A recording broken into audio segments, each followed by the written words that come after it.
Senator Avery, members of the government committee, seems like I'm a regular. My name is Galen Hadley, Galen Hadley.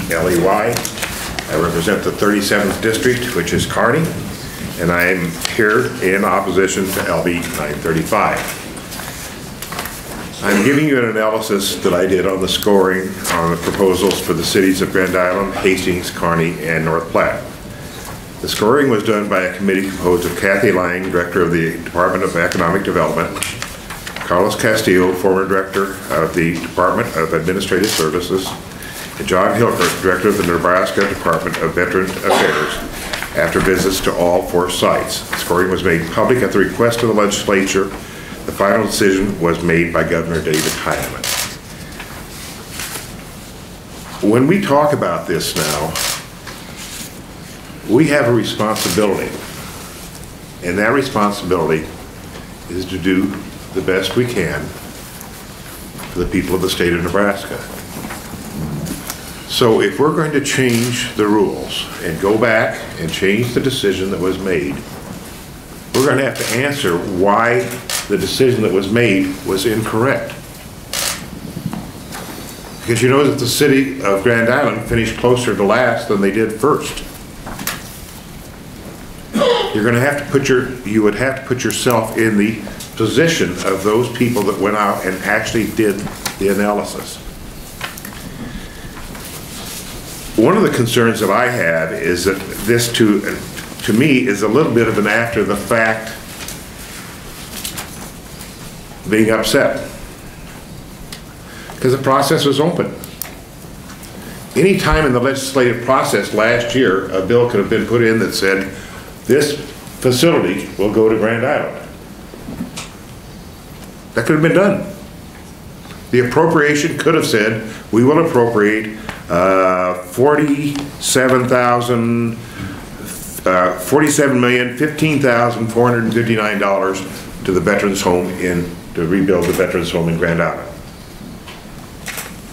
So it was no secret how this was going to put out.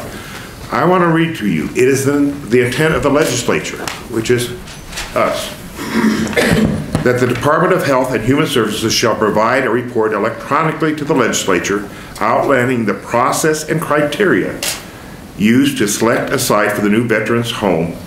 The report shall include, but not be limited to, the identification of the community submitting offers to the site for the new facility, written responses of interested communities to questions posed by the site selection committee, the process used by the selection committee to evaluate offers, the criteria used by the site selection committee to make a recommendation to the director of Veterans Homes, and the final site selected. The report shall be provided to the legislature within 3 weeks after site selection. It is the intent of the legislature that the site shall not be selected prior to June 5th, 2013. We voted on that. Fellow senators, we voted on that intent. We didn't vote on an intent to send $47 million to Grand Island. We set up a process. It would be very difficult to second guess the scoring by the committee. You would have to make the site visits and evaluate the sites by the different criteria in order to try and form a judgment different from the committee. You know, I've heard terms like bias, you know, don't like us. I think that's demeaning to this site selection committee. They laid out the criteria. They didn't just say Kearney's got it and that's it. The governor did not intentionally try to slight Grand Island. I know for a fact, if the scores had even been close, Grand Island would have been chosen. Because for the very reason that people were talking about, if there was a 1, 2, 5, some number, small number difference in the sites, whether it was Kearney, Grand Island, North Platte, Grand Island, Hastings, Grand Island, would not have been moved. Kearney's total score was 16% higher than Grand Island's. In fact, Grand Island's score was only 4% higher than the last place finisher.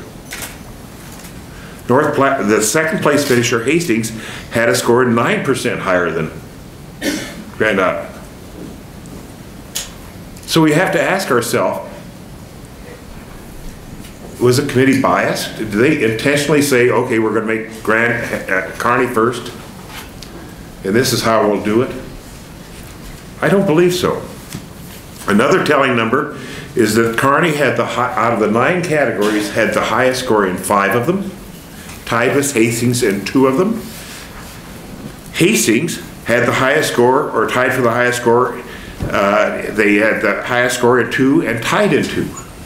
Grand Island did not receive the highest score in any category. Kearney received a score of 100% in 3 of the 9 categories. Grand Island received a score of 100% in none of the categories. Kearney's lowest rating in any category was 70%. Grand Island's lowest rating in any category was 59%. I hope that we don't set up a process for evaluation and then second guess the evaluators. I feel our role is to do the best possible we can for the state of Nebraska. The evaluation process for the Central Nebraska Veterans Home was fair and above board. I really believe that. And that would have been whether Kearney finished 2nd, 3rd, or 4th. Trying to go back and change the decision is setting bad policy for the state of Nebraska. Kearney finished 2nd to Grand Island for the National Guard repair helicopter. And some people will say that, you know, that's not a big deal. What was a big deal to Kearney? I worked on the selection committee. We spent a lot of time and effort. I want to read you a quote from the Prairie Soldier, June 2009, by Lieutenant General Lemke.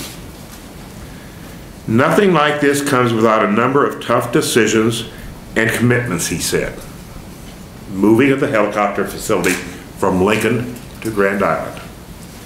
Further, moving the facility and putting it someplace other than Lincoln was not necessarily an easy choice. But that choice was made by the Nebraska National Guard. We talked about the state fair. Part of, I heard one of the comments, we didn't know where we were going to get up $8.5 million. Part of that was a financial decision, wasn't it? The commitment of Grand Island to the state fair. Well, part of this is the commitment of Kearney to the Veterans Home. So if you're going to look at this, you've got to look at it is what is best for the veterans. And you've had a process that a committee has had a open where they've shown us the scores and how they got to them process. We heard earlier about the mayor's meeting together. I was part of that group when I was mayor of Kearney. I want to read you a letter. The Greater Nebraska Cities Coalition has taken a position of support for Governor Heinemann's proposed funding for construction of a new Central Nebraska Veterans Home. The proposed facility is necessary to replace an aging facility that significantly impacts the quality of care available to our veterans. We would ask that you consider the following. The current facility is not adequate to serve the long-term needs of our veterans. The state's financial contribution of an estimated $47 million will leverage another $74 million in federal funding. Current cash reserves are available to pay the state's share of funding. Cities within the coalition are prepared to compete. Let me repeat that. Prepared to compete and provide local incentives to ensure completion of the facility. As cities competing for this project, it will be our privilege to work with the state of Nebraska to ensure that our veterans are shown the respect they have earned by building a new facility that we all can be proud of. Thank you for your consideration.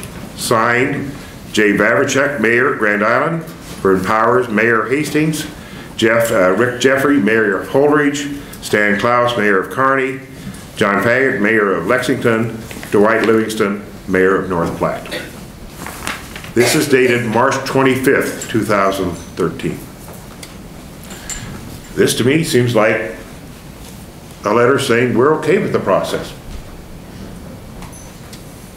We're willing to go with the process. One other thing, a couple other things, then I'll quit. Senator Morante, you asked about politicizing this process. That does concern me. I sit on the Transportation Committee and the Revenue Committee. We spend hundreds of millions of dollars in roads every year.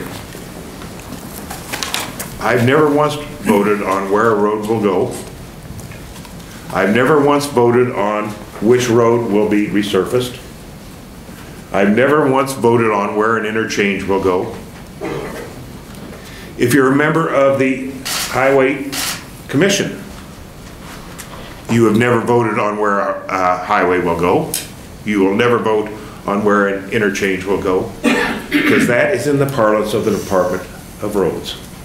We've taken it out of the political process. I asked the head of the Department of Roads yesterday, we were having a bill on bonding, and I asked him if those were true facts. And he said yes. I said, is it a good system to do that? He said to me, we are the envy of 49 other departments of roads, because they politicize their departments of roads of where those are placed. And I just have a concern that we bring these into the legislature, we're going to politicize completely where some of these decisions are going to be made. I would hope that you do not go backwards. I think the process was fair. I've heard people say it was biased. I've heard no evidence of that. I think it was a process that we've got to get on. Right now, Kearney, and I think you'll hear later, is getting very close to the short list of getting it done. And I am concerned, and I know some people will say this is not a correct concern, that are we sending a message to our Veterans Affairs that we're arguing out here about where it's going to be going, and we're asking for money at the same time? I would not like to lose the project over putting this into the legislature next year, and however long that takes. I'd be happy to answer any questions. This morning, I'm curious, would you be opposed to this bill if the provision for the retroactive date of January 1, 2013 were removed? Senator Garrett, that's a great question. First, I am very opposed to the retroactive. I'll go on the record on that. The other one, I would want to listen to the arguments, because I do have a concern about putting it into the body. And we have had a shift in the way our representation across the state. And if you put things into the body, people have a tendency to vote for their district and surrounding districts. And I will just say that I certainly would not want where we put roads in the state of Nebraska put into this body and put up to a vote. I think that's why we talked about a value of $15 million or whatever it is, but we certainly hate seeing communities pitted against one another, but for expensive projects like this, it would be, I think it looks like it has merit for... That, you know, that certainly could be, Senator Garrett. Thank you. Any other questions? Senator Wallman? Thank you, Chairman Avery. The Chairman of the Revenue Committee, welcome. Happy to be here. I'm missing somebody trying to cut $600 million out of the revenue himself. You know, I got a little question here on how do you really culture factors? What is that all about? I know this is quite a bit of different. What is that about? Culture factors, if you go to the report, they listed what they looked at for culture factors. Things like the University of Nebraska at Kearney. Theater, music, those kinds of things. We have 8,000, 7,000 students at the second best institution in the system. I have to say that since Senator Avery is chairing this. But I think, Senator Wallman, culture is the fact that the University of Nebraska at Kearney is there with a full complement of cultural activities, 300 international students, the whole list. And the next one would be environment. You know, what's the difference in environment between them two cities? You know, I really can't speak to it because I looked at them, but I didn't basically memorize what each of the factors contained. And the one that really got my attention was the workforce. Doesn't Grand Island have a good workforce? I'm not going to argue whether they do or not. I'm just saying that one of the reviewers was the head of the Department of Labor. Well, you know, I got this in my office. I thank you for giving me that. And I look it over. Well, I appreciate that. Thank you. I knew you did, Senator Wallen, but I just brought you another copy in case you mislaid the first copy. Senator Karpyshek. Thank you, Senator Avery. Thank you, Senator Hadley, and I'm glad that I'm not you nor Senator Glover. But I was very upset about the move.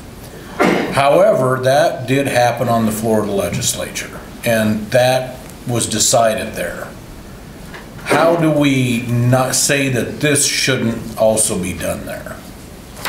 Senator Karpyshek, I think that's a great question, and I think that would have been a great question to be raised last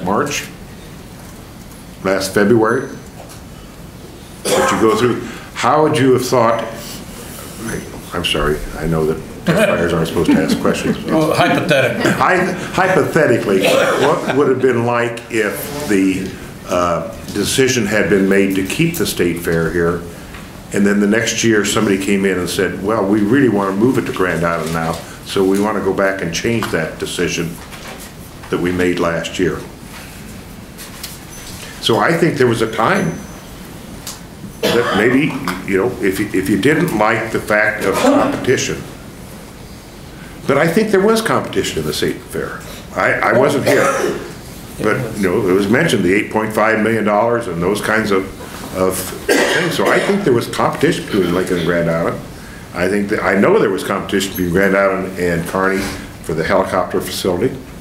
Sure, it isn't big, 40 employees and, you know, $20 million in construction. There wasn't a lot of competition though on the state fair because the Lancaster County senators couldn't move it fast enough. I wasn't one then. Now I am. Because of redistricting, I didn't move. And the university was at play. That's all. Again, I'm trying to get past that. You know me, I have a hard time getting past. I've heard it a couple times about that decision. And I do take your point that, yeah, if we were so worried about it then, we should have said it then. I guess other things have come up since then, and it's not an easy decision. But thank you. Thank you, Senator Avery. Any more questions? I appreciate your wisdom in recognizing Rundell's position in the university system. Yes, anything to get a vote from Senator Avery.